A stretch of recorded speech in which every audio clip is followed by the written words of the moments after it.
नमस्ते और स्वागत है आपका टीवी चॉइस में। इस वीडियो में हम आपके लिए लाए हैं ऐसे 10 अंडररेटेड सीरीज जो कि पॉपुलर न्यू शोज के सामने ओवरलुक हो गए हैं।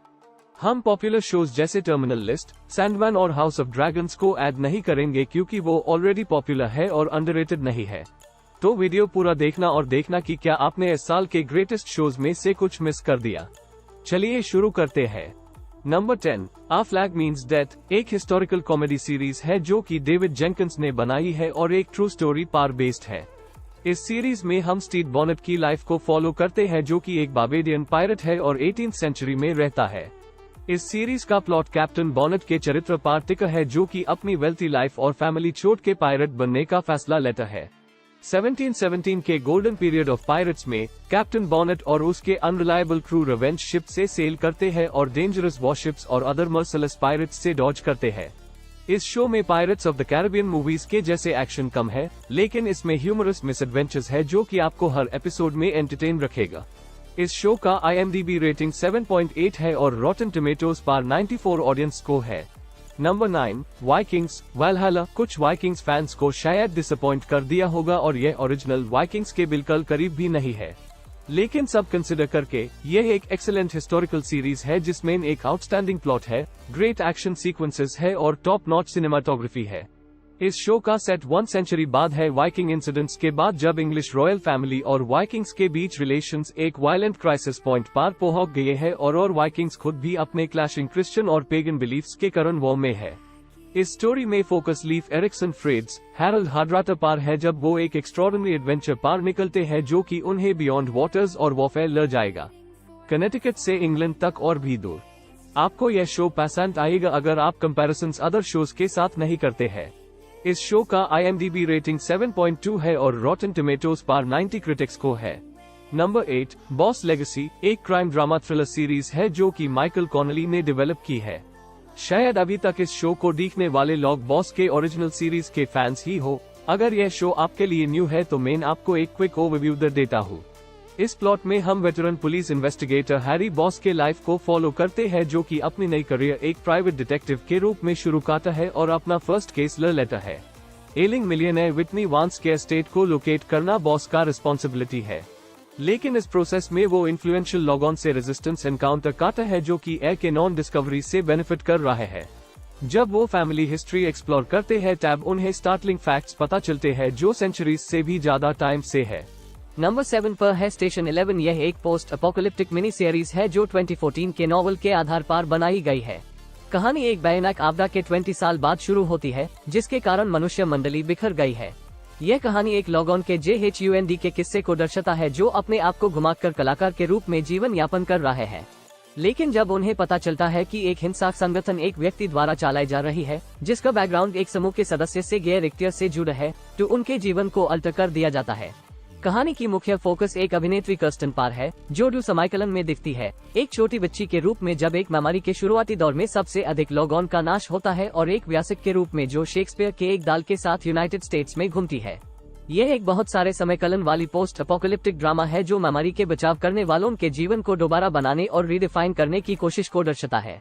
कुल मिलाकर यह शो बहुत हाई एंगेजिंग है, उसमें इन शानदार दुनिया निर्माण और स्टोरी टेलिंग है और इसके खूबसूरत विजुअल्स और मनोहर संगीत से यह शो और भी अधिक उत्कृष्ट हो जाता है। यह शो IMDb पर 7.4 रेटिंग और रॉटन टमेटोज पर 74 ऑडियंस स्कोर के साथ है। Number 6, the man who fell to earth एक विज्ञान फिक्शन ड्रामी टेलीविजन सीरीज है जिस जेनी लूमे और एलेक्स कर्ट्समन ने बनाया है। इस शो में एक नए प्लैनेट और बड़े स्पेसशिप्स की जगह एक अलग और बहुत हाई अच्छी लिखी हुई कहानी है एक अंतरिक्ष जीव की जो अपने जीवन को बचाने के लिए एक यात्रा पर है। यह शो नए शोज के भेद में खो गया था, लेकिन आज अधिक पहचान के लायक है। कहानी फैराडे पर केंद्रित है जो एक अंतरिक्ष जीव है और उसका उद्देश्य जस्टिन फॉल्स को ढूंढना है जो एक जेनियस वैज्ञानिक है और शायद उसके जीवन को बचा सकता है। फैराडे का लक्ष्य उसके अंतरिक्ष दुनिया में पानी को ट्रांसपोर्ट करना है, लेकिन वह भटक जाता है जब यूज धरती की सभी सुविधाओं से प्यार हो जाता है। लेकिन कहानी एक अनिवार्य मोड़ लेती है जब फैराडे धरती और उसके घर के बीच की संबंधों से जुड़ गहरे राज खोदता है। यह एक बहुत हाई दिलचस्प शो है जिस मैंने बहुत लंबी समय से देखा है और यह कोई साधारण एलियन शो नहीं है और इसलिए यह सबसे अच्छा है। यह शो IMDb पर 7.2 रेटिंग और रॉटन टमेटोज पर। नंबर 5 है सेवरेंस। इस सीरीज को सबसे JYADA अंडर एस्टिमेट किया गया है, लेकिन इसके बावजूद यह 2022 की सबसे JYADA ट्रेड किए जाने वाले साइफाई सीरीज में से एक है। इस सीरीज में मार्क अलूमन इंडस्ट्रीज के एक एम्प्लॉय का सफर दिखाया गया है जो कि कंपनी के सेवरेंस प्रोग्राम में पार्टिसिपेट करता है। इस प्रोग्राम का मकसद लोगों को एक अच्छा वर्क लाइफ बैलेंस प्रोवाइड करना है, जिसके लिए एक सर्जिकल डिवाइस इम्प्लांट किया जाता है जो कि उनके वर्क और पर्सनल मेमोरीज को सेपरेट कर देता है। लेकिन कैच यह है कि वो अपने पर्सनल लाइफ के बारे में कुछ भी याद नहीं रख सकते जब तक कि वो काम पर है, लेकिन जब उनका एम्प्लॉयमेंट खत्म हो जाता है तो उनकी ऑफिस की मेमोरीज भी फेड हो जाती है। लेकिन एक प्रॉब्लम टैब पैदा होती है जब एक अजीब सा कोवर्कर काम के बाहर दिख जाता है और मार्क सैक जान की कोशिश करता है। इस सीरीज को लोगों ने इतना पसंद किया है कि इसका सेकंड सीजन भी कंफर्म हो चुका है और यह सीरीज IMDb पर 8.7 और रॉटन टोमेटोज पर 85 ऑडियंस स्कोर के साथ रेटेड है। नंबर 4 है द बेयर। यह एक कॉमेडी ड्रामा सीरीज है जिसमें Jeremy Allen White lead role में है।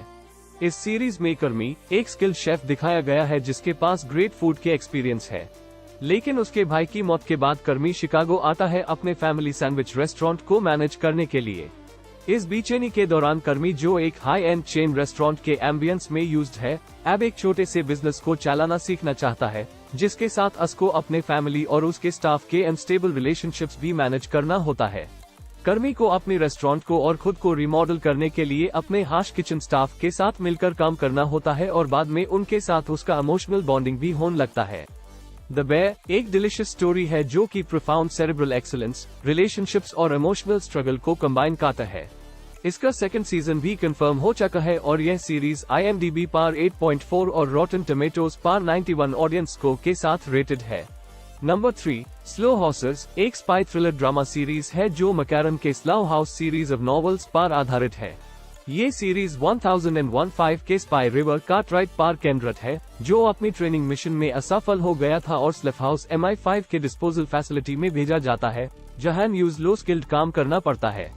इस वजह से कार्टराइट और उनके साथी जो उनके जैसे हाई हुए डॉक्यूमेंट ड्यूटीज करना पड़ता है, जबकि उनके अनुचित निर्देशक जैक्सन लैम्ब को यह लगता है कि वो थकावट और तनाव के चलते छोड़ देंगे।